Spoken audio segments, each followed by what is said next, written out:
So,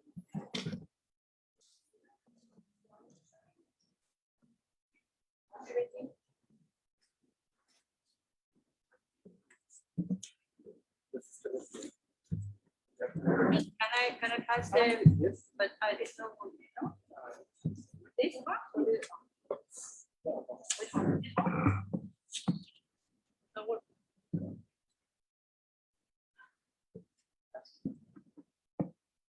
To point it over there.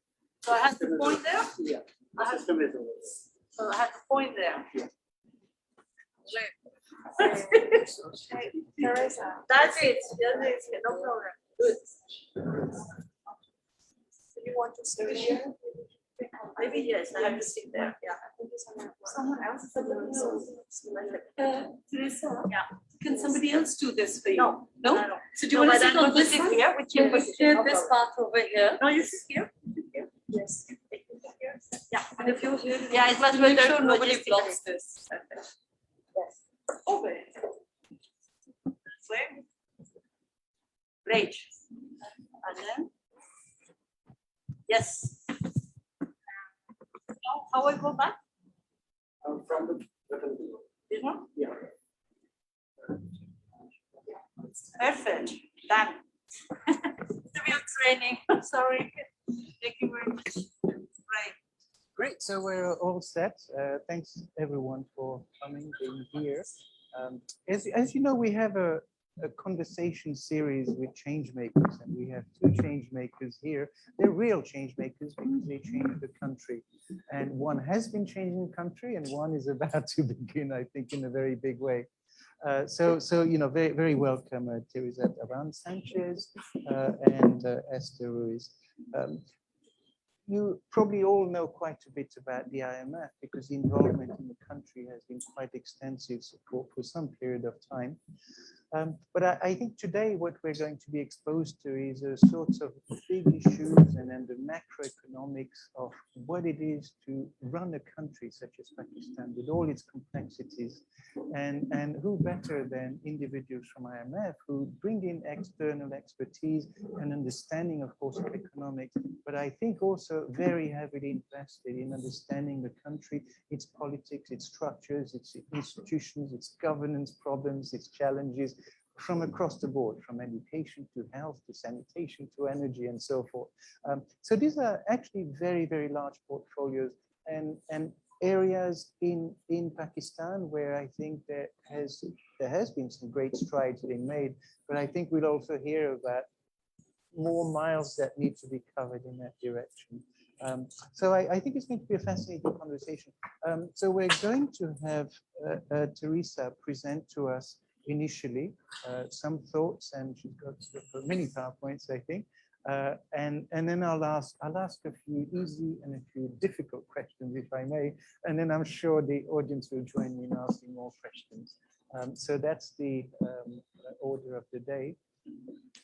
So again, thank you. So let me give a brief introduction to Teresa before you take off. So Teresa is the resident representative of the IMF to Pakistan. She's been here since March 2018.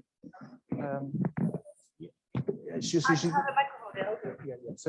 think I can be heard here. She's worked with the IMF for quite some time. She was involved with overseeing the problems and the issues and the challenges in Armenia before coming here. And you'll hear later on that Esther was involved with looking at the Guatemalan experience. And you'll see that maybe there are some parallels in developing countries, but there's also very many quite specific issues. And I think we'll hear about that. She was on the senior desk of the emerging market economies, so looked at Latin America, Asia, other low-income countries in Africa, and it'll be really interesting to sort of cross-compare what's been happening here, what the issues are here, and the sorts of issues that have taken place elsewhere. I would say it's sort of too much about it, other than to say that she also spent quite a few years at the Spanish Finance Ministry, Maybe that was some time ago, but I'm sure it's all fresh in your mind still. And of course, she's very well qualified academically. So she has a master's degree in monetary and financial economics from CENFI in Madrid. And I'm very pleased to say she also has a Master's of Science from the London School of Economics, where I've spent many years as well. So it's great to have you here. And I think you're going to give us also an introduction to Esther. So the floor is yours. Thank you. Thank you very much. Shall I speak through this microphone? Yeah. Everybody can hear me? Yeah. Yeah. Okay. So then I think we are ready. But let me know if I'm not clear enough to bring Paris speaking. So the first thing is to thank you the hospitality of LAMS. It's for me and for my team. I will introduce a great pleasure to be back to LAMS as part of the IMF office in Pakistan that is located in Islamabad. One of our responsibilities actually is to outreach different segments of the Pakistani population, young people, students, journalists, business people, academia, civil society, and to try to explain what are we doing, how are we helping the development of Pakistan, and to listen from these constituencies, how things are perceived, what are the concerns, and try sometimes to address misunderstanding and mischaracterizations in a very complex environment that you probably are familiar with. So this is part of that activity. Unfortunately, because of COVID, we have been suspending this type of even physical trips. We going to coming to Lahore or even going to Karachi, Peshawar. I used to visit all of these places for 1 year has been not possible. That was not possible to do. Now I think that the situation is different. Pakistan has been doing a very good job in managing COVID. Vaccination is getting done at very high speed. So the risk, the material risk is much more manageable. So we are resuming this type of activity, and I'm very happy about that. That's the first thing. As part of these activities, and taking advantage of the visit of my colleague Esther, what we are doing today as well is I'm going to introduce her, Esther Perez, with that she will be replacing me in November. So I have been in Pakistan for it's going to be almost 4 years, but my assignment is coming to an end. So now another colleague will come, and I will have other challenges. So I decided to bring her along to introduce her to you, and for her also to see the office in motion, because she will be the one coming next year to you with to continue this collaboration. I'm very happy about that. So Esther, we have in common that we started our career at the Ministry of Finance on the macro budget issue, so we are a lot of experience on these matters. And then she has been also at the fund for a long time with a lot of experience in very complicated countries, like Greece, with the program. More recently in Guatemala, and many other assignments, and that are bringing all of this experience to continue helping Pakistan from our office. So I'm going to stop here with the introductions, and we start with the presentation. I'm going to try to keep it in the time that I have been allocated, half an hour. And I have a long presentation, but I will be kind of remaining on the broad picture. We have a session of Q&A. That if people we are encouraged to ask questions, and we can go through the nitty-gritty. My purpose today is to explain what the IMF program is about, where we are now, what are the next steps, and how are we working with the government of Pakistan, what is our role.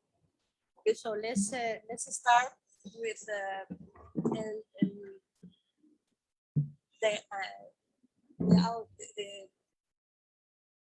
this is the overview of the presentation, the different sections I'm going to follow. We need to have a little bit of guidance. First of all, I'm going to spend a little bit of time explaining what are the objectives of IMF program, what that means, what are the goals, how this is work. It's an IMF, it's a program by the government, by the authorities, that is supported by the IMF with a facility that is called EMS. This facility is a loan, extending fund facility. So this is the way we support countries with technical assistance, policy advice, and financial support. We will see them. Then, in the middle of the implementation of this program that was approved in 2019, in July 2019, almost 2 years back, we had the emergence of shock. That happens at times when you have the program, then you have a shock. That is, you have to reconsider the strategy and how to remain on track. I will explain a little bit how that was handled by the authorities with the cooperation with the fund. Then a little bit of where we are now, the situation. Then what are the package of measures and reforms that is in the agenda of the government of Pakistan, and how we are going to work in putting that in motion, and a little bit of conclusion and next step. Okay, so the first thing is to set a little bit the kind of overview of what we are going to talk about today. What is the IMF program about? I mean, there are a lot of documentation. We publish a lot of reports, you see the newspaper, but still it's complicated at some point to kind of comprehend the whole thing at once. So that's why this slide I think is very important. This is a program for 3 years that was implemented in 2019, as I explained, that has certain rules. How to address certain challenges in the economy. The first one is a block of action that directed to maintain fiscal sustainability in a broad sense. That means to make sure that the whole package of fiscal actions are not getting out of control and are keeping the economy in a good track. And this can be done in different ways in different countries. In Pakistan, the focus is on removing exemption and privilege in the tax system, because the tax ratio in Pakistan, unfortunately, is very low comparable to other countries, comparable to the potential of Pakistan. Then enhancing social and productive spending, we will go there about that later. Coordination with provinces is very important. A lot of resources are devolved to provinces in Pakistan, so you have to coordinate with them in order to make sure the whole strategy is consistent, and tackling SOE losses and also, especially in the power sector. The second objective in the case of Pakistan was to facilitate a transition from a regime on the exchange rate that was fixed and was introducing a lot of rigidities and creating imbalances, to transition to an exchange rate that is market determined with a strong central bank that is monitoring the situation and with a focus on price stability. This is what most emerging countries have been doing. In the last few years, Pakistan was still lagging behind in that, and this part of the program was bringing Pakistan to this type of new arrangement has been implemented successfully. We can talk about that later. Then the third big chunk of the objective of the program is the program has, especially at the beginning, a stabilization objective, and the stabilization meaning to maybe sometimes to kind of slow down the country, corrective imbalance. The idea was to avoid that the most vulnerable part of the society could be affected with this macro effort. And then that's why it has a very important component on strengthening the social protection safety net in Pakistan. Basically, it's about the expansion in the SAS program that we can also talk about that later.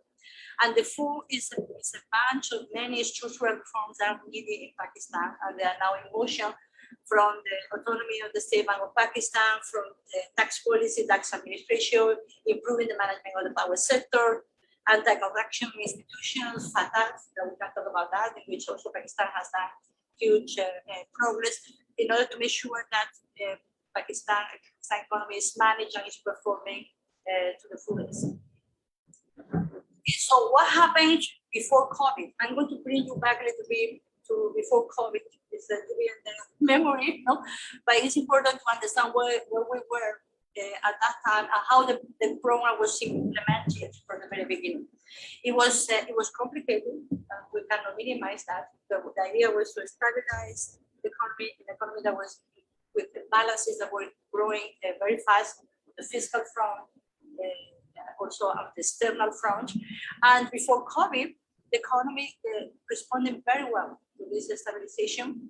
And it was at that time projected to grow 2.4. Is a growth that was low compared to potential in Pakistan, but was significant for an economy that is in the process of stabilization. In many countries, they have been working on that too. When the stabilization is done, then most of the cases, the economy goes to negative territory, what is very painful. Here was slowed down, but it's not a bad achievement. And the inflation was relatively high, but was projected to decline. And the debt level was managed to be reduced at 80% of GDP. That was also something that coming down to a level that was more sustainable. So the economy was doing well because the performance and the implementation of the first year of the program was successful. And why that happened? That happened because there was a lot of actions that you have in the second column that were implemented by the government and the authorities in general. No? So the first thing was the transition to a market-based exchange rate, which allowed a better allocation of resources in the economy, and that's something that is being implemented. The tax base was broadened. Probably you remember in the first budget of 2019, there was an elimination of a lot of exemption. I'm pointing out that the zero rating regime was in the news every day. The exporters were complaining about that. It's been implementing, it's been successful, it's been good. It has increased the tax base, in this case, the GST. The BIS, the Benazir Income Support Program, was expanded with a larger database of beneficiaries and more resources for the budget, and combined with other social programs into what is now known as the SAS program, with a much even higher status. Now we have a ministry, the Ministry of Voluntary Aviation, but it's a major success. Other reforms are more technical, but very important. Public finance management, there is new rules about how the budget is done to make sure that it's more efficient. A plan to reduce the circular debt also has been put in a downward path, but it's very complicated, and especially the progress in Standoff. If you remember, 2018, that was the year I arrived to Pakistan. Pakistan was classified as in the grey list. There was major concern. It's implied that there are some deficiencies, but also to have implication for business sentiment, for the access to Pakistan to international markets, and the credit risk of the country. And these 2 years, Pakistan has implemented an action plan to follow all of the recommendations, and now we are very close to Pakistan being out of this grey list. So major success as well. So that was the situation before COVID. We're talking about last year around April, May. And then we had the shock of COVID. That was a huge surprise at the global level. Because it was a pandemic, impacting countries for different angles. I mean, yourself as a country, your external sector.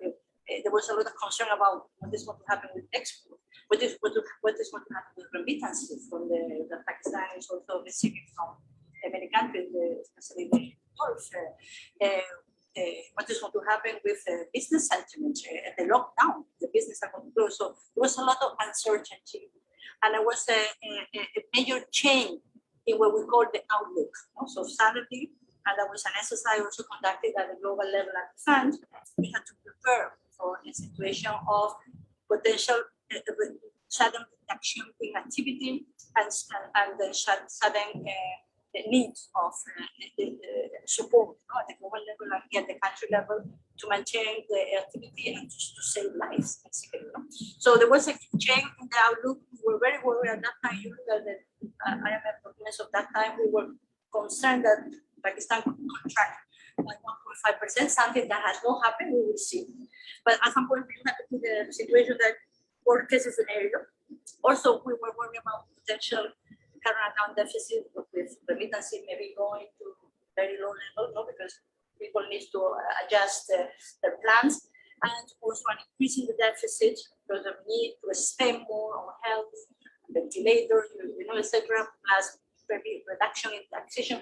The scenario was really daunting when we thought at the beginning it could happen. And the priorities policy for the government and also within the implementation of the program has to be shifted.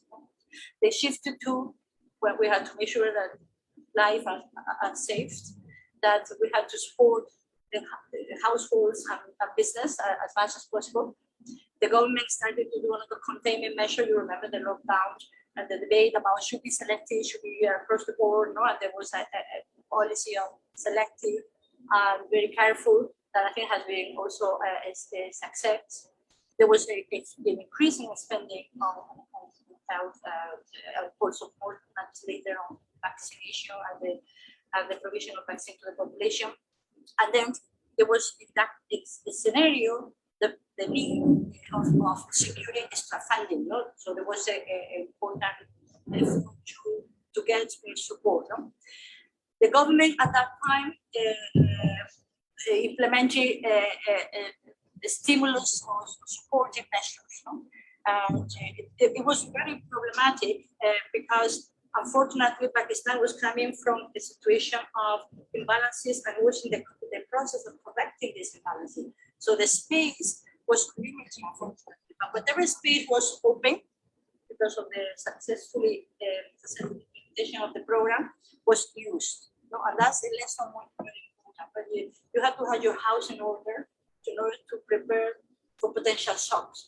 So the effort was done the first year, the space that was open in the fiscal, in the budget, the reduction in debt, etc., was used to support the population on the fiscal and also on the monetary. Let's look at the detail what was done. There was a lot of action, for instance, to facilitate the import of medical equipment. So reduction in regulatory duties, everything that was as easy as possible.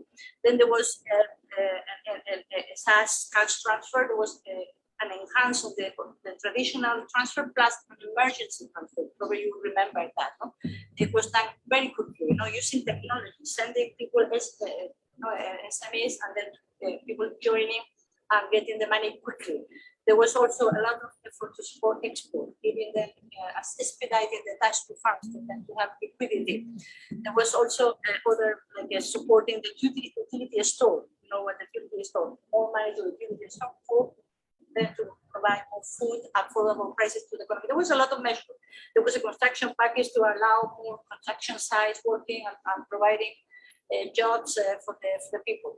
And on the monetary side, we have a major step that was the State Bank of Pakistan reduced the policy rate. Remember, it was 325 basis points, and to facilitate the business community to get extra funding if needed. Plus, there was the establishment of facilities. Facility meaning that the State Bank of Pakistan provides funding in good terms to banks, and banks channel that to the business people. There was with certain targets. One that was very interesting was for business people to keep their employees. Dismissing them, they were able to keep them, continue paying the salaries and getting funding in good terms to do that. That was very, very important, has been also very, very successful. Also for investment and other activities. And the third item that also was important is to work with banks. For banks to work with their clients and to sustain some condition for them to be more able to pay back their loan. For instance, there was a policy to allow that some business could defer the payment of the principal of the loan for 1 year, and banks were not penalized by the State Bank of Pakistan. So that was a very major.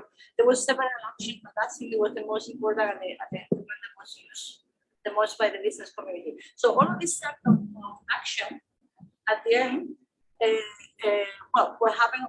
Sorry, before going to the conclusion, in parallel, and we were also working actively with the government of Pakistan, there was an effort to secure extra funding. No? But you don't know how the situation will go. No? You don't know how much money you could need. So there was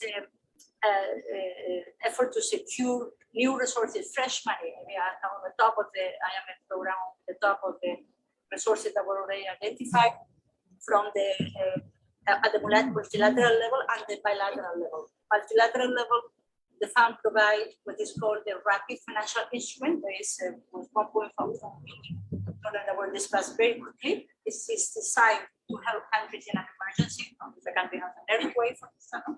Here was a COVID situation that was done quickly. The World Bank as well, they provide extra money to also other instrument that they have for this type of emergency. Asian Development Bank as well. We're talking about there are 300 million, 500 million, with a lot of extra support. And also the AIIB Bank, that is a new one, you know, the one that has been created it's been led by the Chinese government. Also, from the bilateral level, countries bilateral wanted to help Pakistan and other countries in the world through what was called the debt suspension. Or you saw that also in the newspaper. Debt suspension, what that means, meaning that the G20, that was by the G20 countries decided to grant eligible countries, you know, there were some conditions, to pay back their debts then in a kind of 6 months later, 1 month, 1 year later, with different type of scheme. Actually, there was 3 rounds, but we forgot to include the third one that has happened recently. But there was 3 rounds of debt suspension. So that was very good because it provided a lot of breathing space for countries, specifically like in Pakistan. So you can push to the future the payment on your debt. It's not a debt relief. Pakistan is going to honor that debt, but the payments going to happen much later, and that was also very helpful to open space to support the economy. So what happened? I mean, all of this was done in everything virtual, everything just being for my team. You also you were there for. Everybody would have to move to a virtual platform. Because in the past, we used to have an IMF team that is a large team. We have like almost 7 economists, depending on something more, that used to come here. You saw that in the newspaper. In the newspaper, the IMF missions come. They come here to have meetings with different authorities. Sometimes even we used to go to Lahore, to Karachi, and all of this suspended. So the work is no more like that. Everything virtual. It was done. We continue working with the authorities. This stimulus was implemented. We continue working, and now we are in a situation that is I think is much better. So, what is the situation right now? Well, as regard COVID and as regard the economy, you know, the COVID we are just supporting that. We are not in charge of that, but I think COVID also remains a major risk, of course, in the world. Like Pakistan, but the management of the COVID situation, specifically in Pakistan, has been quite good compared to whatever scenarios we have at the beginning. So in terms of the infection rates, it's still manageable. There are discrepancies across the country. Vaccination is going very fast. I think 60% of the population is already vaccinated. The first dose or the second dose, and so this has been very good because now the lockdown is very selective. Sometimes you can go to the shopping mall on Sunday, but the general life is coming back to normal. That's very good. Children go to school, so that's good. Then, as we can move, remember that I mentioned that we were thinking an economy that could go to minus 1.5. That was the scenario that we put together again, saying it could be serious. At the end, there wasn't a slowdown in the growth at the macro level. Economy slowed down to 0.5 at the end, but later on, in 2021, we got the recent number from Pakistan for the statistics. Economy grew as 3.94, that's around 4. So that means that the economy has managed to rebound substantially, and you see that in the high frequency indicator. You see the newspaper, the cement production, construction is moving, consumption in general, people are going back to get to buy an automobile if they can. No, so the economy is recovering. Inflation is a concern. That has different components. There is a component that is related to food or to a spike in prices because of that issue with the supply chain in certain products, but also an economy that is coming back so strongly with domestic demand. Inflation at times is a problem, and the budget is manageable if the right policies are implemented, and the State Bank of Pakistan is working on that. We saw that recently they are changing here in terms of the monetary policy stance. The current account deficit, because of the slowdown, become quite manageable at some point. I have here some numbers that belong to last year, but right now, you see that in the newspaper, what is happening? What is happening is that the economy is coming back, domestic demand is strong, sentiment is good, and Pakistan is an economy unfortunately, the supply cannot serve that this extra demand quickly, and there is an increasing impulse. We see that also in other countries, and then that needs to be moderated with a correction in macro policies, and that's part of the work agenda that we have with the government of Pakistan. Because the policy mix, what we call the policy mix, remains still quite supportive. So we're coming from a shock. The shock was addressed with policy to support the economy. Now there is a need to reduce this support slowly without in a very careful way, not to affect growth. But if the economy is growing and policies are supported, we may have this type of issues of, you have been seen in the newspaper as well, potential overheating of the economy. And then doing too well can have consequences. Also, need some moderation. That's why the Monetary Policy Committee you saw recently on September the 20th, the State Bank of Pakistan. It's a very good statement. I would recommend you to read it. It's already started to say we have to go to a different direction. This is what we call the forward-looking type of announcing policies strategy. And the fiscal budget that was approved in June is still quite expansionary. The idea is working with the authorities to try to go back to something that is more commensurate with an economy that is growing. All of this strategy is always the design and implementing in a distribution of major risks, and you have to have your risks all the time around you. Even if they are not materializing, there is still a very high level of global uncertainty. Actually, here in the list, I have not included regional risk. Recently, very specific case of Pakistan, what is going on in Afghanistan. You also have, in many situations, different lobbies or vested interests that they rejecting this type of policy that are against the interest is also happening in many countries. Oil prices also is a risk. So oil prices are going up globally because the economy is coming back at the level of the world, and then this is pushing up prices. These are some charts that I think is very illustrative about what is happening with the economy. You can see here that you have cement dispatches, large-scale manufacturing, car sales. These are three. There are many types you can see in the middle. You can see how the economy went down drastically, and then how the economy is recovering very, very, very fast. So this is to see how we do this. Inflation is still a concern, but it's a less concern that was, for instance, in 2019, or you remember when it was a level of 14% at some point because of the wheat price. Now it's more related to domestic demand remain high, but if with the right policies, it will go down. So inflation expectations that then are getting under control. Okay, so in this situation, that's we have to continue with the work agenda. I have a little more like 10 minutes. I will dedicate now to what to do next, where we are going now. So in the context of the COVID, and there was a major shock requires changes.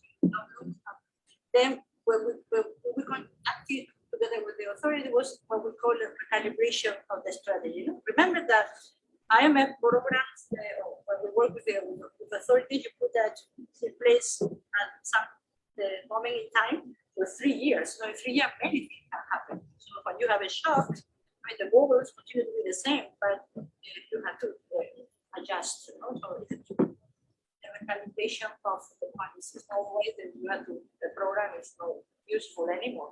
So then we did that to redesigning the package of measures in a way that is keeping a balance between we continue supporting the economy. You don't want to ruin the recovery.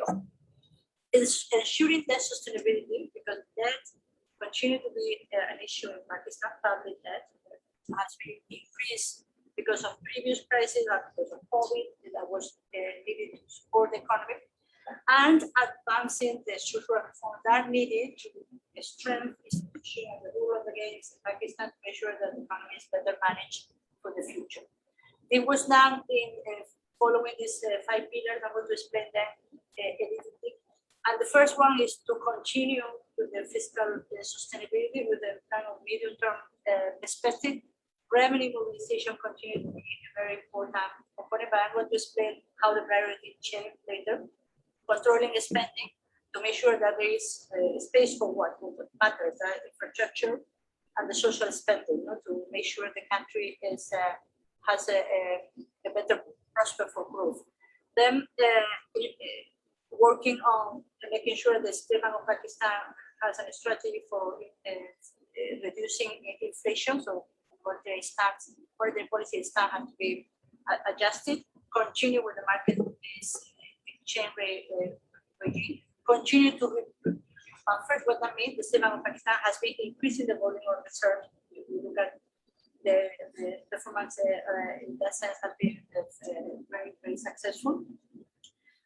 Power sector, we talk about power sector. Power sector needs to be financially viable, and we have a serious problem with the circular debt and the reforms. Let's look at the strategy in detail very quickly, and then we can go to question if you have. Here.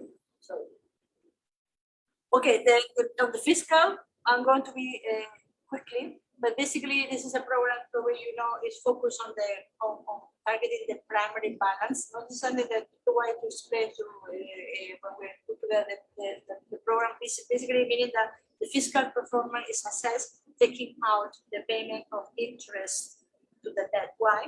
Because the idea is not to penalize a government that's doing the right thing only because the interest rate goes up, or the exchange rate is changing, and you have to pay more interest. No, the performance measure of what is called the primary balance, like your revenue and the spending, taking out the interest payment. That has been, I think, a very good instrument, and also to maintain the debt sustainability. Revenue continue to be a target, but when the recalibration that was explained before was done in a way that the focus was on the CIT, the corporate income tax, that was approved in the budget, this finance act that was approved now in June. Why the corporate income tax? The corporate income tax, in the moment of COVID, there was an understanding that the corporation are better equipped to make an effort to pay more taxes than the normal people. So that's why the focus was on the corporate income tax at that moment, and to continue with the reform of the GST that was expanding in place, but the personal income tax on a later stage when we are going to continue working. And then continue with the reforms that I already mentioned there. So this is the strategy of the fiscal. These are some charts that you can look at that. You have a presentation about how this primary balance has been working on. In the case of Pakistan, how it was very wide at some point in the moment of before the program was very wide, and how it can be reduced. And this is part of this chart also is very interesting. I would recommend you to look at in detail. This is a breakdown of the trend level in Pakistan as a percentage of GDP. So you can see what are the major components, what is the major responsible driving forces.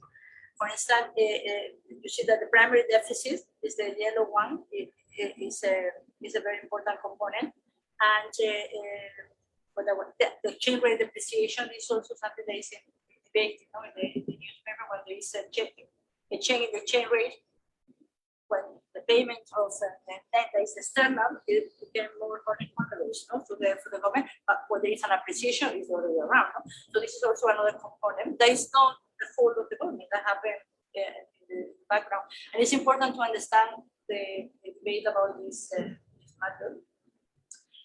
So this is about the monetary policy, the other pillar that combine them, the second and the third.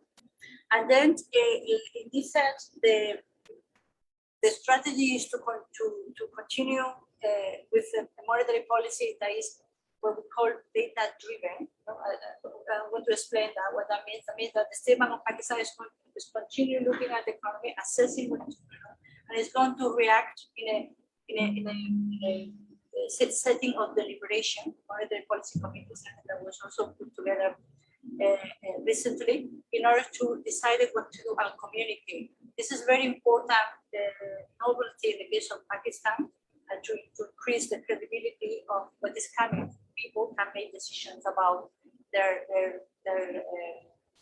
lives in general. No? Then we have the need to phase out the temporary COVID measure that I said before. They will need to be reduced and phase out. The commitment to the market-based exchange rate should be there. And the structural reforms that are related to strengthening the State Bank of Pakistan as an entity that is autonomous and independent. In that sense, it's very important. There is a draft. You also remember the debate on the newspaper about the State Bank of Pakistan Act that is bringing the State Bank of Pakistan Act from the 60s, the current version, to the 21st century, and to make sure that it's a strong central bank with technical support and the capacity to implement a policy that is appropriate for the country. I'm not going to spend time on this chart. You can look at the later. Energy sector, I think it's very, I would say, appealing. Everybody wants to understand what is in there. And this is very interesting because I think Esther, when she joined the team and started to learn about Pakistan, it's very, very unique for us. We are macroeconomists. Like we talk about the budget, inflation, exchange rate, current account deficit. However, we come to Pakistan and power sector is part of the portfolio. And we know little about energy. We work with our colleagues from Standoff, the World Bank, ADB, that have expertise on this matter, but has to be included in the strategy. The power sector in Pakistan has become so complicated, so large, has so many ramifications that is, as I said here, the long-standing deficiencies, and also we have a COVID shock, has put the sector in a very complicated situation, basically because of the large volume of system that I understand. We're familiar with that. This cross areas into entities. That is a burden on the budget for resources, and there's no money for social spending, with no money for infrastructure. Is a problem, a risk, I would say, for financial stability, because banks are the ones that are financing these affairs. And this is also crowding out possible money for project and for other things. And also it's a planning in growth, because it's a risk based in the background, and it's something that needs to be solved. So how is it going to be done? How this is being done? Again, power sector is a major problem that is multi-dimensional. It's a problem of revenue, it's a problem of cost, it's a problem of management.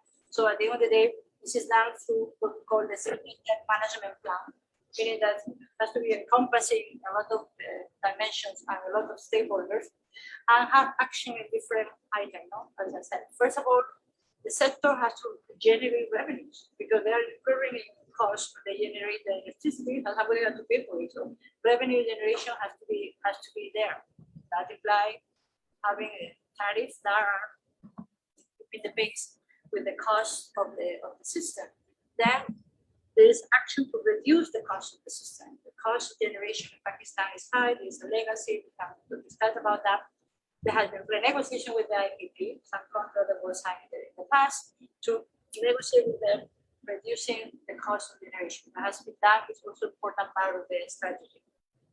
Then strengthening subsidies, making sure that the subsidies that are in the budget, that are large, we're talking about 300 billion rupees, are targeted to those people that really cannot pay for still have difficulties. Right now, 27% of the consumer receive the subsidy. Maybe it's something that should be revisited. Maybe the burden sharing could be revisited. That's another part of the strategy to streamline these subsidies. And then other elements are more related to management and institutional setting. You remember also in the newspaper, the NEPRA Act, the amendments of the NEPRA Act to make sure that the regulators, the different operators, how things should be done, the prices should be fixed, and it's something that is protected from political interference. Something that is happening in other countries, and then in Pakistan was overdue.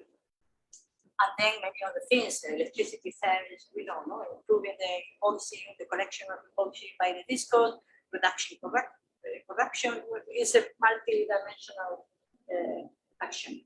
This is a very interesting chart that tells us, when you look at the circular debt, there's a huge problem.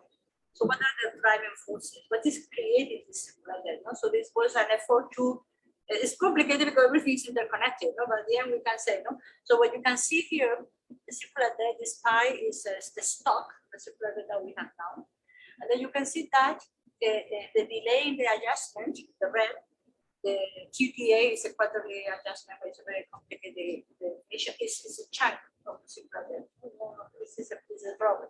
Then you have also the unpaid subsidy. That is another problem. No? The budget includes a subsidy to compensate this cost for them to provide electricity below cost, but somebody had to pay for it. And they don't money in the budget. Sometimes the budget is unable to pay or pay that creates a debt. So this is very interesting to understand what are the source of the problem in order to understand what are the solution. There are also inefficiencies, the financial cost is very important. Circular debt is an arrear, somebody has to finance it to provide liquidity to this cost, otherwise we don't have electricity. That creates a snowball. The interest rates have to be paid. So anyway, this is very interesting and this part of the strategy. The structural reforms are quickly that we already mentioned that, enhancing the governance of the SOE. Pakistan has 260 or something SOE, state-owned enterprises at the federal level. The provinces has it. And then some of them are very well managed, some of them are so there is no framework to manage them properly. There is no framework for ensuring transparency, accountability. So that is what is being done. It's a draft law for the SOE approved by the cabinet, now with the National Assembly. It's part of the strengthening institution in Pakistan. That is very important. Improving the business environment. This is related, for instance, the national tariff policy. I don't know if you are familiar with that, but Pakistan has a relatively high level of tariff protection. Sometimes it's justified because of trade agreement, but sometimes it's protecting industry that should not be protected. That needs to be dismantled, but needs to be done according to rules and calibrated. That's very important as well. And then fostering governance in general, improving, this is related to FATF, anti-corruption institution, and etc. That is also to provide transparency and create a better business environment. Okay, so I'm finishing here on that. I took a little bit more of my time, but so for the conclusion, well, this is related to the COVID. The COVID was a major shock, and unfortunately disrupted the implementation of the program. But the story I told you, the authority responded with that, but also with other parts as well, and that was crucial in mitigating the human and economic impact of the COVID. The COVID has requested the recognition of policies and striking this balance, no? Because in order to make sure that the economy continues to grow and recovery, but the structural reform are not postponed necessarily. And then the authorities remain committed to this to the program and to the structural reforms that are critical to improve the resilience of Pakistan, and Pakistan ensure that growth is sustainable. Okay, so I finish here. I do it in time. Okay. So thank you very much for your attention, and then we can go to Q&A. Thank you. Okay, thank you very, very much, Teresa. Thank you. It's an excellent presentation, and a lot of sort of initiatives here on the part of IMF.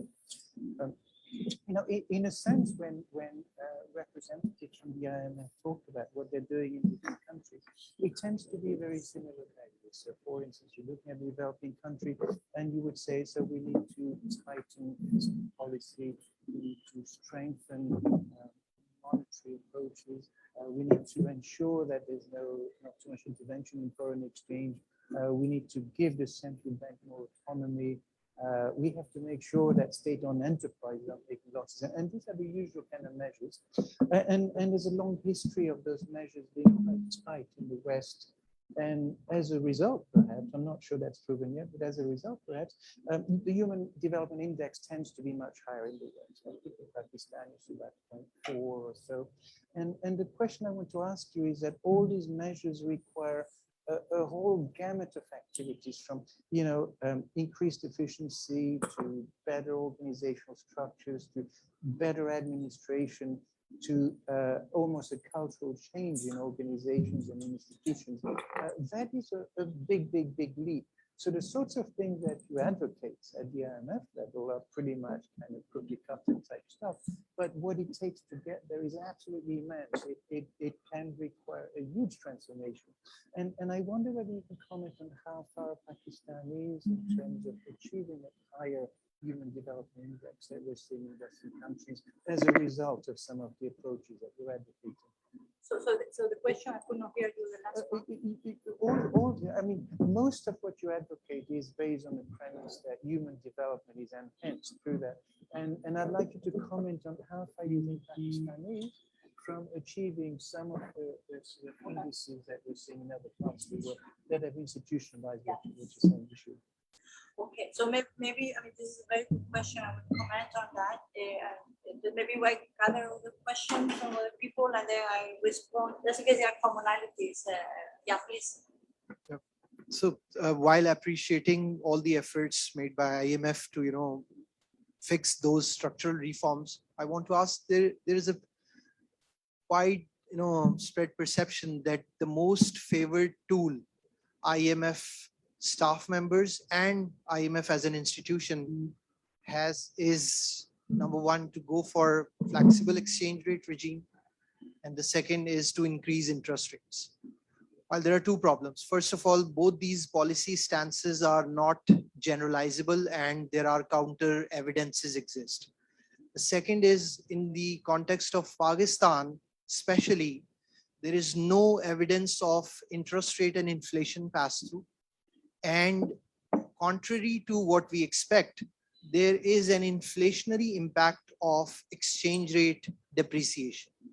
So I just want to ask, is there any realization in IMF that maybe we need to find out something new for Pakistan? Because I have seen, fourth or fifth IMF program in my lifetime, and every time it's like a deja vu. So there will be a depreciation of currency, there will be hike in interest rates, and it brings more and more inflation, which is actually stagflation in the economy. So maybe we shift the equilibrium, but the trajectory would remain same every time. Sure. Good, very good question. We will try to kind of comment on that. Any other? Yeah, that other question. Maybe I take 3 or 4 and then we react. Yeah, please. Very simple question. How do we go every time we start doing an external account? I cannot hear you. I'm sorry. There's a lot of noise in the background. Maybe microphone. How do we grow? Every time we start growing, our external account goes out of whack completely. And it's almost a predictable thing now.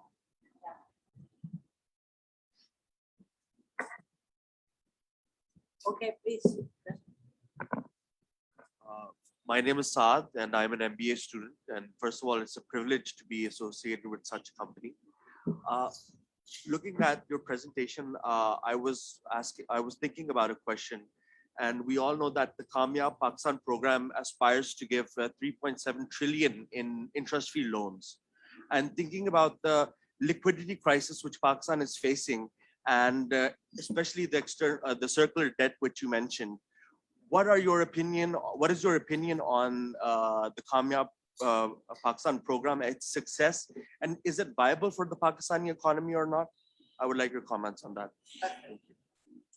Okay, so maybe I go with that, maybe also I will give you the most you want to comment on some, I mean, in general, not in Pakistan, because this is some of the issues that you mentioned are happening across the countries.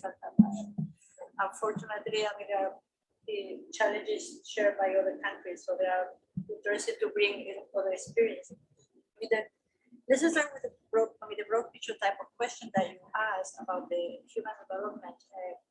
I mean, definitely, the ultimate goal of all of this that we are doing, us being here, is to make sure that Pakistan and any other countries as well, they can improve the people's life. This is the goal. Prosperity, like growth, like inclusiveness, opportunities, sustainability.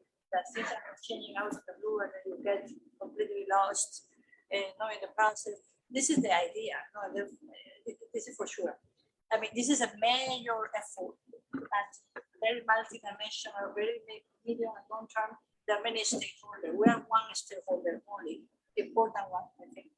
I think we are doing something important, but we are not the only one. Because, for instance, for this human development, you need to actions on education, not only resources, but how to define the education policy. We are not advising the government of Pakistan on that.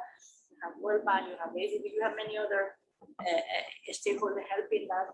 You need education, you need better health, you need a better policy for your population, even the demographic population. I don't know, many aspects, infrastructure as well, water, sanitation. So this is a major effort, and actually I'm going to bring to the attention of the people. Maybe I will share with the audience that we have been contributing to helping in measuring this distance where Pakistan is vis-a-vis what is called the Sustainable Development Goals. Everybody knows there are certain benchmarks that countries are supposed to achieve in a certain time frame to make some progress. We're talking about this area, health, education, sanitation. We have measured that to make sure that Pakistan has the resources in place to close this gap. For instance, how many children are out of school in Pakistan? Around 25 million. How much money is needed to bring these children to the school? Okay, we can quantify that. We can help the government of Pakistan to plan for the future. So we're working on that together with many other stakeholders. And so this is the goal. The problem is that in the meantime, you do that, and you put that strategy, and you work together with many stakeholders. The economy is something that is subject to shocks, and there are a lot of people making decisions, and it needs to be in a situation that is growing, and we will go to that. How to keep a growth that is sustainable, is growing, but it's stable as well. And this is more a little bit of our specialization. And they are related because if there is no stability, there is no development. I'm fully convinced about that. You need some kind of stability, consistency of policies, and predictability, and no building imbalances possible. And if there are built these imbalances, to correct them, and to build buffers. This is very important. Country need to have buffers. If something happens, how we are going to react. This is what we do in the short term. That's why, and this is I'm trying to now explain that we always go to countries where they're in trouble, but not because they don't listen to us. I'm sorry about that, but this is my experience as well. It's not that we are always right. We are not always right, but sometimes it's a matter of maybe countries not being able to find that path. They enter into something, a situation like unstable, and then who is coming to help?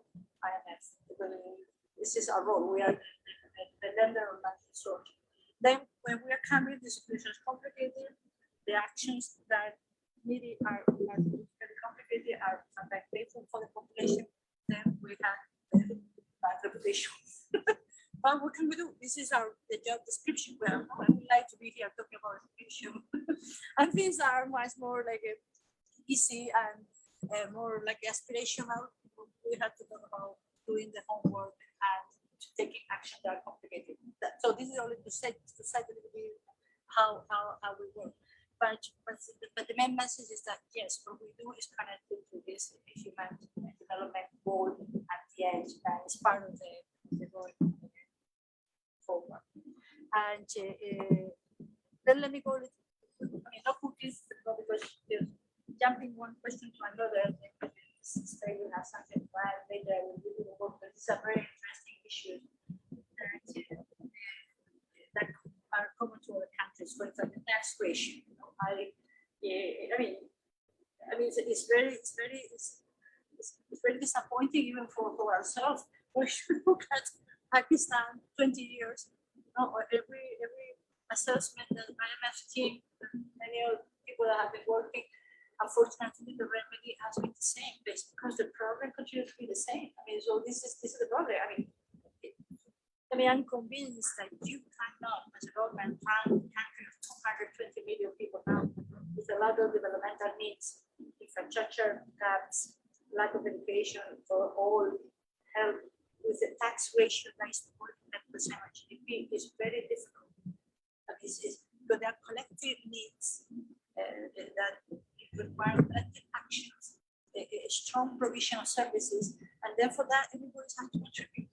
The idea is that those that are in better situation contribute more than those that are more vulnerable. But that right now, this tax ratio Pakistan is very vulnerable, and that's why when there is a difficulty, this tax ratio even suffer even more, and then your spending needs to be increased. That's the situation of crisis or whatever, and the deficit goes up, and is enter into a situation that is not financeable. Your debt level is very high, and the country is starting too much on interest payment that is pushing out of the budget for the spending that's needed. So that has to be tackled. And the only way of tackling it is, there are many ways, but one of the major part of the equation has to, for Pakistan to go to a tax ratio that is more commensurable to the potential. We could provide ranges according to other countries. Not for Pakistan, in my view, it might be between 15 and 20. And then after that, it's a matter of choice how much the public sector should be involved in the delivery of services. But right now, this is a huge vulnerability, and that's why Pakistan is prone to crisis and to situations that are complicated, but there is no buffers in the budget. So the message continues to be the same, because the problem, unfortunately, continues to be the same. But how this done, how the burden is shared, then it's important to design. That's why we're trying to, with the tax reform, expanding the base to make sure that those people that are excluded, that have privilege and tax exemption, they're included. And that's the way to go. So, but this is very complicated. What can we do? So we try to continue working with the authorities to convince and to advocate for that reform. And there was another question about inflation that was important, but quickly. It may happen that transmission mechanisms in an economy like in Pakistan are not as developed like in other countries. It doesn't mean that it's not working at all, and it doesn't mean that should not be built that channel. This is what the State Bank of Pakistan is doing in a very successful way, and using the policy rate as a signaling. It's a way of signaling where we are going, and this is very powerful for economic vision. And then you will create this, you will strengthen this transmission as you go. Plus, the policy rate or the interest rate is also important to make sure that rupees as a local currency is reliable. That people want to keep rupees, because the opportunity cost of having rupees is good as a saver. So this play a role also of the saver point of view, or rewarding saving. So this is an instrument that has many dimensions. It's not only about credit or the transmission to the credit group. So it's there, has to continue part of the equation. Then they have the typical question for me really in Pakistan that it's true. The moment Pakistan start to grow beyond potential, and we can discuss what I mean potential, because the economy is still unable in the short term to provide for all this demand that is coming. The solution is the simple, no? Because it's available there. The people are doing well, they have the money, so let's buy that. And then they create all the problems. So there's change rate depreciation, tension with change rate, etc. So there are two solutions. The first solution is that, and it's very important, is continue building the structure to make sure that the economy is more productive, could produce better and quickly, more competitive, openness, better education. It's a transformation that takes time. Could be very fast in certain sector. I have seen here in Pakistan, for instance, IT, when again was later. Now IT is growing very fast. So it's not all of the sector has to go in the same speed. You can see them. So we need more sector like that, very dynamic and very open and creating this capacity also to grow. But this takes time. So because this takes time, so the recommendation is for countries to remain in the path of growth that is strong, aligned with potential, and sustain during a period of time and evolving boom and bust that unfortunately has been the history of Pakistan. Because in the boom, everybody is very happy. When the bust comes, those that are much more vulnerable and more suffering. So we have to avoid this boom and bust. So this is the way it will go. Required patient, required structural reform, required collective effort, and it's complicated. Okay, and I'm finalizing the KBP. This is a very good question. There was a lot of the newspaper. The IMF has not how to do the KBP. We are against the most vulnerable people. I mean, it's something that belongs to the dialogue that we have with the authorities, so it's very difficult for me now to disclose everything that is in that type of conversation. But what I can say is that in my role of advisor to the government of Pakistan, as we do in other countries, so this type of initiative, definitely the goal is very good. Financial inclusion, nobody denies that financial inclusion is important. But this is something, and we are supporting this initiative for sure. But how you do that and the design in terms of the scale, in terms of the institutional setting, the safeguard for the program, other aspects of design, the participation of different stakeholders. So, I mean, our recommendation is to let's start with something that is targeted, to be more manageable. Let's grow as we go. And let's look at cross-country experience. This is something that have been done in other countries. So it's there, it's going to happen, it's happening, but it's going to be more, in a sense, designed in a way that is more sustainable. At the end, this is our advice, and I think the government has shown the prudence in showing this type of accommodation, and I think it's I mean, we are excited about this type of initiative, but they're having a lot of miscommunication and misrepresentation in the newspaper. We are always the bad guys because bad ladies. It's not like that. It's much more complex that you can. Okay, so this is my answer. Yes, you want to add something? I mean, no, but thinking about country experience, because sometimes people believe that this is only what happened in Pakistan. Not. Thank you so much, Teresa, for the space. This is working.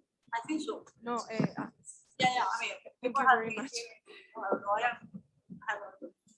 No, thank you very much for the space, and thanks for organizing this event, Teresa, with the presentation, and students and participants are putting forward questions, which are also always very valuable to us. To understand what your thoughts are, what your concerns, and having a reality check. Okay? So I would just share a few very general observations because it's my 6th day in Pakistan, and much as I read, from Washington D.C. about politics, about economics, really it's been an eye-opening experience to me to come here and to really internalize, as we go in our interactions with various stakeholders. I see, from my experience, these 6 days, there are very, crucial debates about economics in this country. I'm certainly impressed by the breadth and width of the themes on tax policy, on energy, on the role of the public sector in this country in the economy, and whether you engage with members of diplomatic missions, with the government, with the business community, with students from the today. I tend to hear the same, message. And things are very complex in Pakistan. And Pakistan is different, and we are facing huge challenges, and it will be difficult to overcome these challenges. And I think our role here, I'm very proud and privileged to take over Teresa's, the legacy in this country, is to really come here and share with you what we've learned from, international experience, and to really inspire you and to tell you that Pakistan is not that different as you may perceive it, and to really inspire you to put to value what you have already achieved, with the help of the fund. Teresa explained it very well in the first part of the presentation. All of the things that have been achieved from a macro stabilization perspective, also with a good infrastructure of structural reforms, in the background. So by, as I said, encourage you to put to value what has already been achieved, and also by, benchmarking to other successful experiences from an international standpoint. And much as we insist on the message, it is possible, and much as we say you do have all the instruments that are required to move forward, we also need to be very frank and honest that it's not an easy exercise to achieve goals, and that is a long-term race.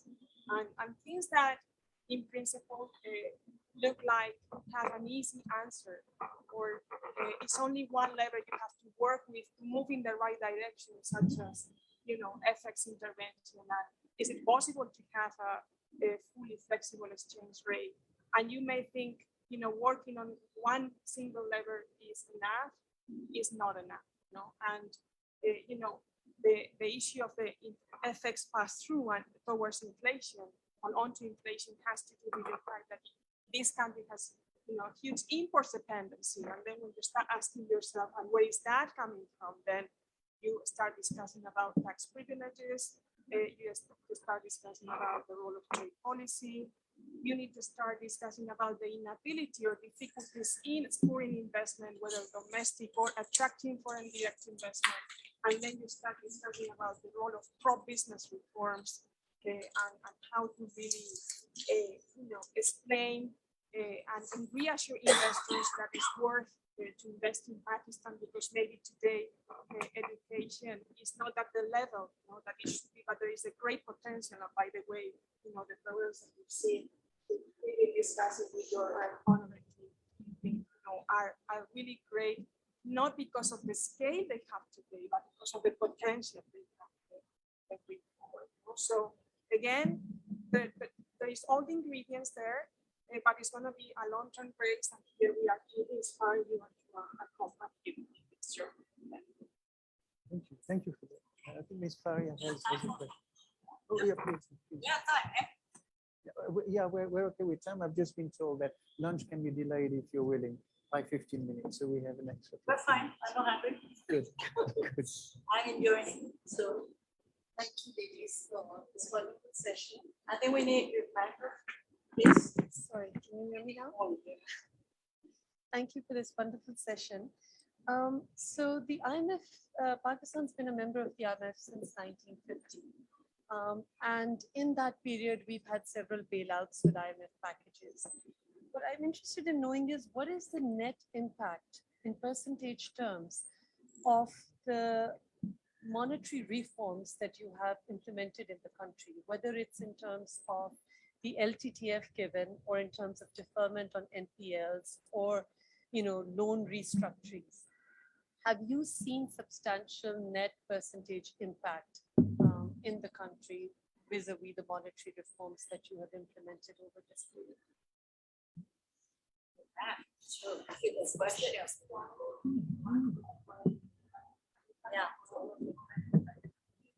Yeah. And any other question? Thanks for the session. My question is about structural reform, which has been mentioned in the presentation. So you talked about some amendment to State Bank of Pakistan Act and NAPRA Act. Would you like to briefly mention what those amendments are? Yeah.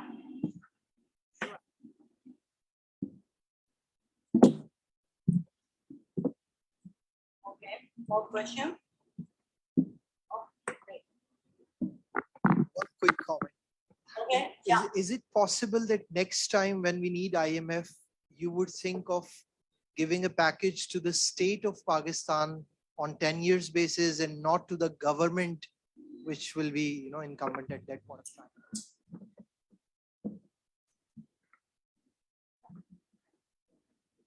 Okay, good. Thank you very much. It was an extremely informative session.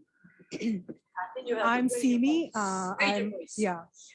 I'm a medical doctor by profession, so most of the financial terms and things were a bit on top of my head.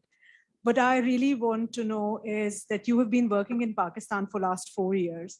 How would you rate your experience? Were there any specific challenges that you faced? And is there anything that you would like to tell your successor? Excellent question. So I really thought about asking some intelligent questions and I couldn't come up with a financial or economic point of view. So I just wanted to know from a human perspective that how would you rate your experience and what will you do? I don't want to go. That's all. I'm telling you, I don't want to go. But I will be back on vacation. Okay, no, that's very emotional question to me.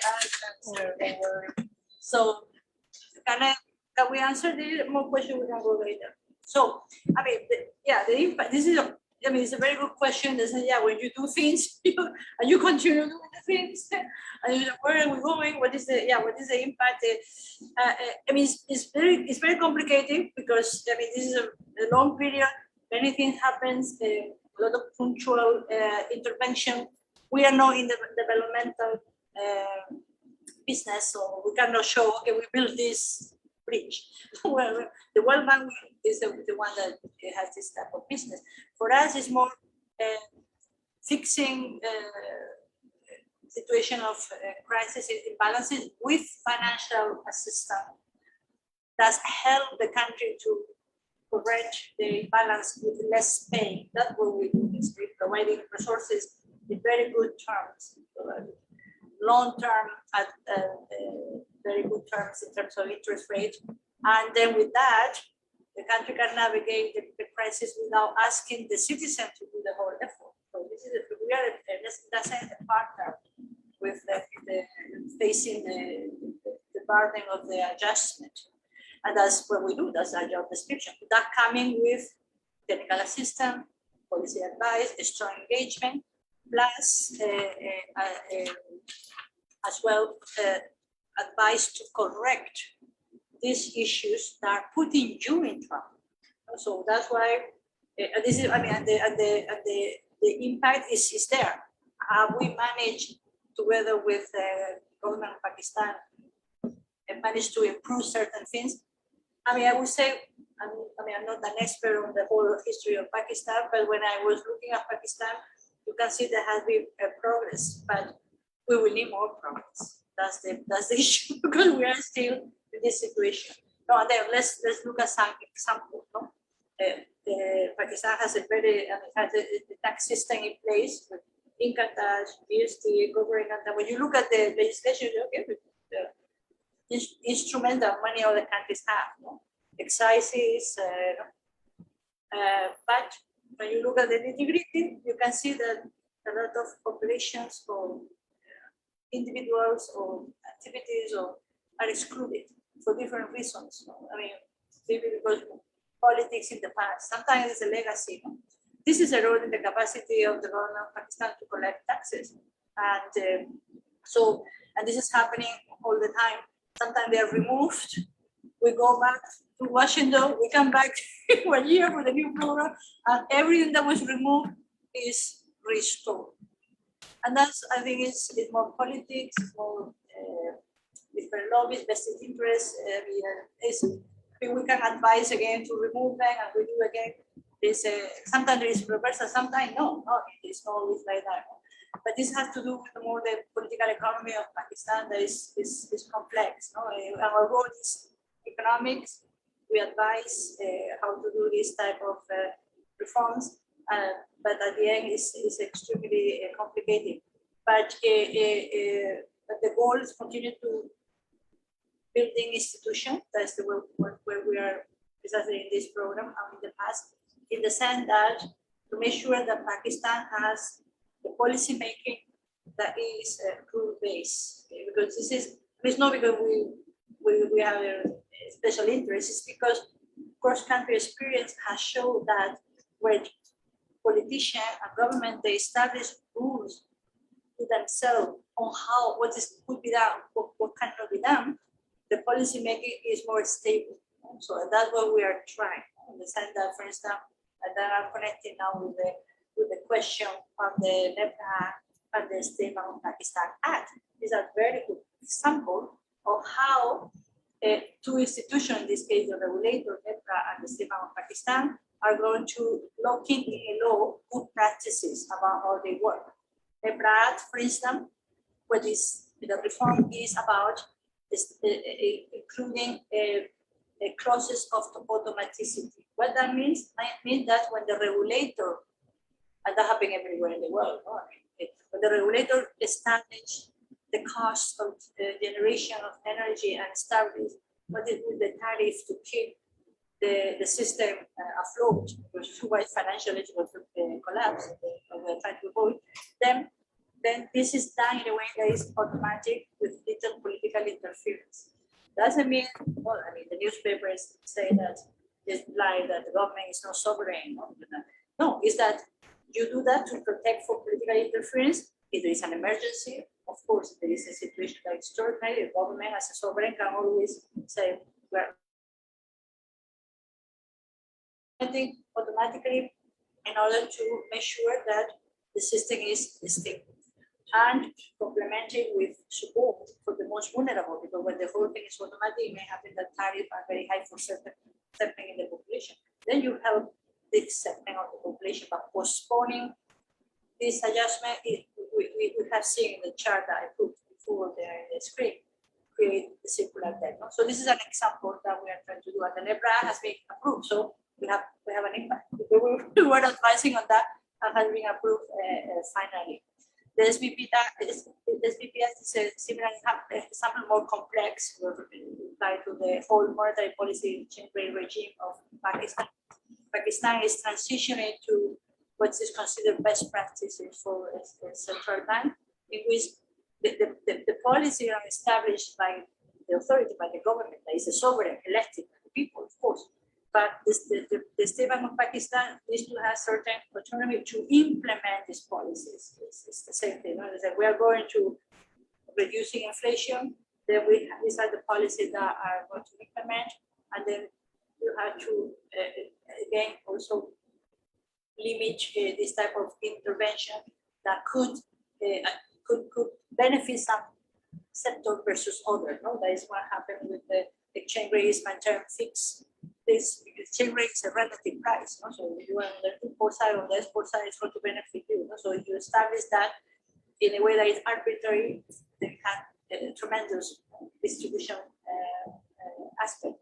should be the market that determine that. And State Bank of Pakistan is strong enough to manage what we call disorderly market condition with the volume of reserve. This is what this is central bank, modern central bank. This is what is how the State Bank of Pakistan is working now. So the law will only kind of keep that for the future to make sure that this is like understood and preserved as an institutional setting. This is very good achievement as well. There are many other examples in the program. The SOE law, the PNL law, there are many. So you had this question about the SPP government. I mean, clarification about that. I mean, Pakistan as a country, sovereign, is the member of the IMF. No? And Pakistan as a country has authorities. We call them authorities. I mean, definitely, Prime Minister, of course, cabinet, that be with the government, State Bank of Pakistan, the different authorities. No, but the IMF support is to Pakistan. How it is managed internally. The American countries have different type of structure. No? So this is something that it has to be clear how this is done. We work with all of them to make sure that it's coordination and it's well understanding to the best use of the facility. But it's no this kind of preference in one vessel to another. And that is working. And then finally, I want to go to the final question. I think you make a very good point about the doctor. I like that you, because at the end of the day, we're like doctors, but you have doctors that have different function. We advise countries on a preemptive basis. Sometimes with, we try to get as much information as possible, but information is limited. You cannot control everything, no? But we can see things happen, risks, potential development. So we advise countries, be careful, don't go that way. Some countries listen, sometimes don't listen. But we have that role as a preventive medicine. Then we are doctors as well when the crisis hit. But when the crisis hit is when you had the accident. When you go in the motorcycle, boom, no? So in some cases it's minor. Sometimes it's major, and then it's not nice. When you go to the doctor, and the doctor prescribe serious medicine. Yeah, people get mad at the doctor, and that's our role, unfortunately. The World Bank is the one that will help you to buy the motorcycle. We are in the process of, so we have this distribution of labor, but it's very interesting because I see myself as part of this doctor type of metaphor with the IMF. And then maybe finalize a little bit with my experience in Pakistan has been phenomenal in all aspects. So, professionally is a major challenge. I learned a lot, and I tried to I had to challenge myself, to understand the issues and to work with my team to propose a solution. We have been trying to think about this kind of, we're always telling the same thing, how well we can change. We had this question to ourselves and we challenge ourselves, but unfortunately there are not this type of solution that avoid the difficulties of increasing taxes or adjusting tariffs. It's there's no free lunch. It's very unfortunate, but we had to do that. We have tried a very strong engagement with the authorities. Hospitality has been there, and the IMF has explained to steer. Is in Pakistan, my experience, there is a kind of love-hate relationship because I see love here. People want to listen from us. They want to learn from us. They want to engage for us as a person, as an institution. But on the other hand, it's frustration. No, again, the IMF, this is not working. So this type of relationship is been very interesting to navigate it, and it's been very emotional at times. And then, I have made a lot of friends. Then Pakistani friends that I'm bringing with them, with me in my heart wherever I go. And I have traveled all over Pakistan, Standoff, north, south, west, and I hope that I could play the role of being maybe kind of, I don't know if ambassador, but to tell the story of Pakistan. Because one of the things that you discover when you come here, and there is experience in that, is that this is Pakistan. And my sister came to visit, no? And oh, but there are shopping malls? Yes. So people have a very distorted idea about Pakistan. When you have that, you can, and I'm here, you get mad at these people, no? Like, but you have to think about the responsibility is here. So Pakistan is not there in the story about itself.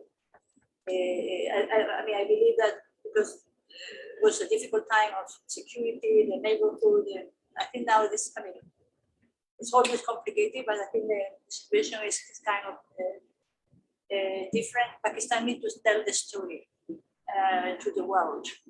And then when this story is told and showing that it's a welcome country, it's a beautiful country, it's amazing, it's hospitable, so people will come, foreign investor, tourists, and that will be also part of the transformation.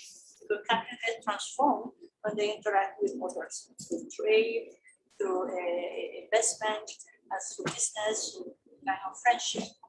So this is what I hope I contribute to that, because I'm planning on coming on vacation in the future. And maybe I will bring people along to show how beautiful Pakistan is.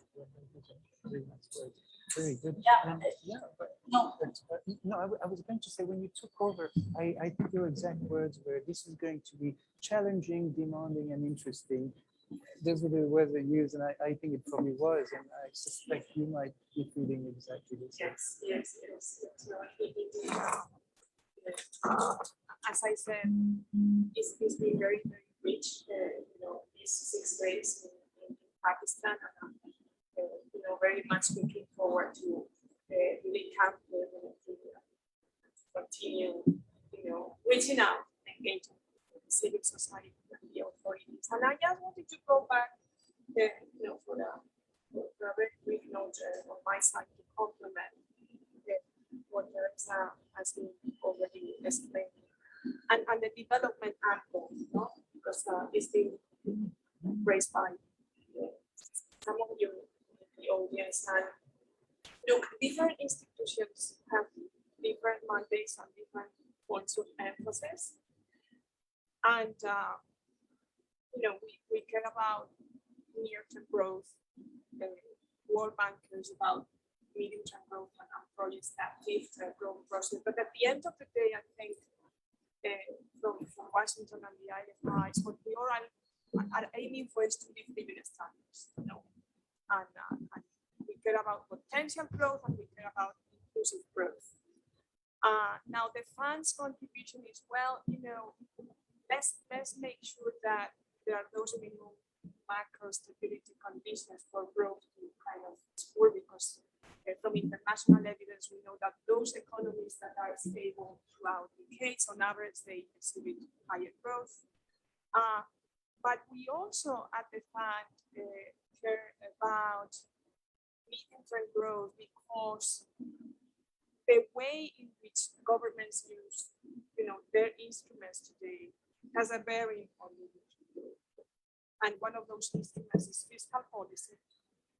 And of course, there is a social angle, fiscal policy, social safety nets, and I was impressed by the scale of your BIS program, for instance. Another, medium-term, so-called medium-term agenda is gender, and there are many dimensions to gender when it comes to financial inclusion and women, when it comes to education, when it comes to labor force participation, and in some sense, they also make part of our program design, and we have specific objectives. Teresa mentioned that social targets. It's not only about complying with overall targets for the deficit, but it's really about the quality of spending that defines your effort going forward. Climate change is also one agenda you cannot speak of if you don't have a long-term horizon in mind, and it's also one agenda you influence in fiscal policy. So our mandate is certainly linked to those developmental goals. And since 2018, we've been very serious about collaborating with the World Bank and with the United Nations that have many people deployed to the field around the sustainable development goals. Quantify the additional spending needs to be, a little bit closer from the estimate for the SDGs by 2030, and really trying to understand from our colleagues in the World Bank Nations, okay, is it only about the spending more, or what are the implementation constraints? And we go to the countries in Guatemala and engage not only with the finance ministry, but also with the line ministries to understand what does it take to move forward and to improve the provision of health, the provision of education, and such. So I just wanted to kind of convey this idea that we really see these two horizons reached, because instruments in the short term have an impact over the medium term, and that's also part of program design here in Pakistan. Yes, that's very, very good to hear. We've got a few minutes left, so I wanted to ask you one more question. And this relates to what happened with the global financial crisis. So 2008, you have governments that kind of switch in a big way, and you have quantitative easing. And that kind of gave rise to this notion of helicopter money. Money is cheaper from 2008. So that was one of the big things that happened then. The other thing that seems to have happened is that there's a standoff between the US and China, and there's no secret about that. If we look at very recently, your sort of, at the helm of the IM, we have sort of Kristalina Georgieva being embroiled in this whole kind of set of issues. Did she actually ask money when she was at the World Bank to the Chinese? And then that basically meant that she would favor them in terms of representing the business climate and so on. And that's a big issue. I think yesterday, sort of Yellen, the Treasury Secretary, refused to answer calls from her. There is very much in the press this notion that perhaps the IMF is changing. It's been referred to as an identity crisis. But what seems to be inevitable is that the IMF's role is about to change in a big way. You mentioned lender of the last resort, and there's kind of question marks on it. And I wonder from both of you whether you're sensing the role of the IMF is changing at this sort of economic and historical juncture. Well, I mean, I can share personal perception after working at the fund for 20 years. So I have seen the change. I've experienced the change as a collaborator, a big institution that is top notch, in the financial economic arena. So my experience is that the fund had changed, and the fund has to change because the fund at the end, well, it's a fund, by the way, it's called fund because physically it's a fund. I need to put that together. But physically, the fund exists, invested in AAA instrument, reserved, well protected, to be used to help countries. We are not like in the bank, the World Bank, that they borrow money in markets and they channel money to the world country. We have a different type of business model in that sense. And the fund is a cooperative of credit. Countries are the member of the cooperative. They put the quota, is bigger or smaller depending on your side as a parameter. And the cooperative is, the goal of that cooperative is to help each other and to protect each other and to help those in needs and to think about what we are going as a global economy. And this is changing. The economy of each country and the global economy is changing because it's evolving. Technology is evolving. And it's bringing benefits. It's bringing challenges. The technology could be wonderful for production, but could create a lot of exclusion if people are not the robots that are now coming. We're thinking about that as well. No? The board of directors, at the end of the day, all of the countries they are sitting represented in countries, they have to think about what are the challenges that we are on. So the fund from when I joined in 2000, with the business were more natural, what was this financial sector balance of payment crisis. The business has been expanded because the needs of the international community, those that are sitting in the cooperative, they are thinking, we need to think about that. We need to find resources for that. We need to think technical assistance for that. Another example is, for instance, climate change. Climate change, I mean, we never worked on climate change. At the beginning of the fund, when the UN fund was not an issue. Now it's an issue. We have to help countries. We are not expert on climate change necessarily, but we need to work with those that are experts to identify what are the needs that Pakistan, for instance, want to have in climate change in the future. Is the country ready? Is financial, the financial constraint, capacity constraint? Is the country thinking about that? We have to talk to the interlocutor in that area. Gender issues. I mean, the agenda is coming larger and larger because everything is connected to the function, the well-functioning of the global economy for the benefit of everybody and the functioning of each country. There are global common elements and then there are specific countries' realities. So we are doctor, I'm going to go back to your metaphor dialogue. We are doctor of bodies that are evolving. This is very challenging. So we are a doctor of human beings, and human beings, we are evolving as well, but very slowly. So probably you are the doctor in 20 years will have the same challenge with better technology. But here, what we are working on is changing all the time. Okay, and changing every time faster and faster. And this is a huge challenge. So yeah, we are ready for the challenge. I don't know, just to reinforce faster. No, I would say if there is something that I think characterizes our modus of programming at the fund is openness. There is a lot of openness to discuss issues, to learn from past, and to be forward and to move forward. And yes, the fund has gone through difficult moments, but I think it's a very strong institution, very resilient. And I think we have a very disciplined setup whereby board disciplines and the management disciplines staff, and I have a good example of managing discipline and starting with the Euro area crisis. I was part of a team and management took a decision to change leadership in that team. I was staff at the moment was not impacted, but managers leading the Euro area consultation during the Euro area crisis, for the institution at the time, we decided to change leadership. And within 3 months, we had gone through that adjustment. We were ready to go and discuss with the European partners about very strategic issues of how to handle a systemic crisis, or at least that was perceived at the time as systemic. But we shouldn't forget that there is also someone who disciplines the board of directors, which is our independent evaluation office. And that independent evaluation office engages with the staff to inquire and find out about the IMS performance on several domains and in critical domains.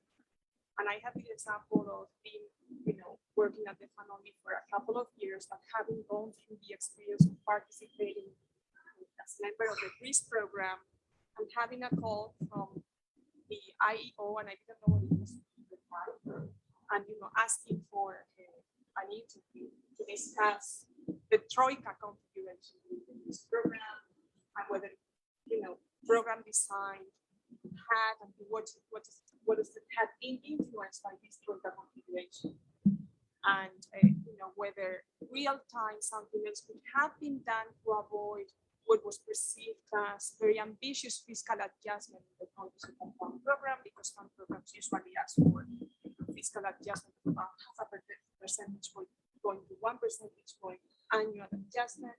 The adjustment in Greece, we asked for 1.5 percentage points of GDP annual adjustment, and there was a reason for that. They didn't have much instruments. The media countries don't have exchange rate, don't have monetary policy, so everything had to go through the fiscal, the very vast structural agenda, and such and such. But I'm raising this because I had this 1.5 hours and I realized months later when the report was released, well, there is a discipline device as well. So because of this discipline setup, I think we, as I said, are always open to, if we consider and reinterpret our performance and learn from it. Thank you. Thank you. Openness moves the world ahead. But thank you, Teresa. Thank you, Esther.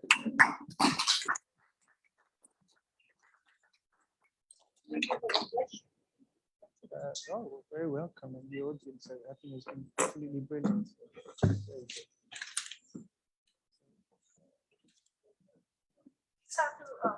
Oh.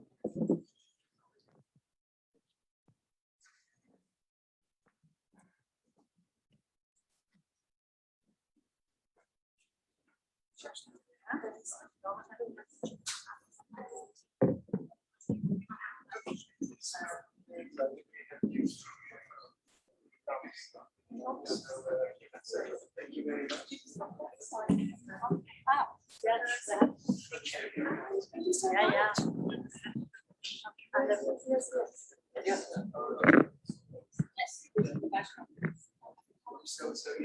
Yeah.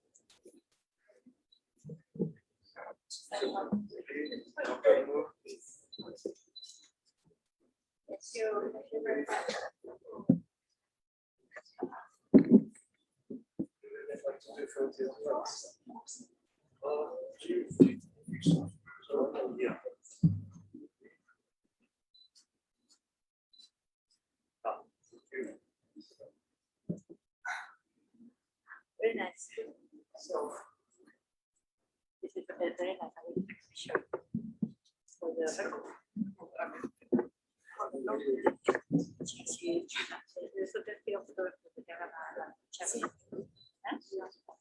¿Cómo?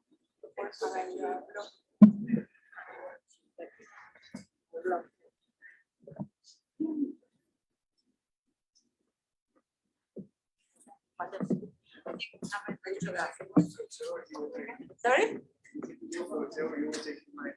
I was talking all the whole thing. I thought it was a selfie you were. No, I thought, yeah. So, No, no me acuerdo cuando fue. Las tomé, güey.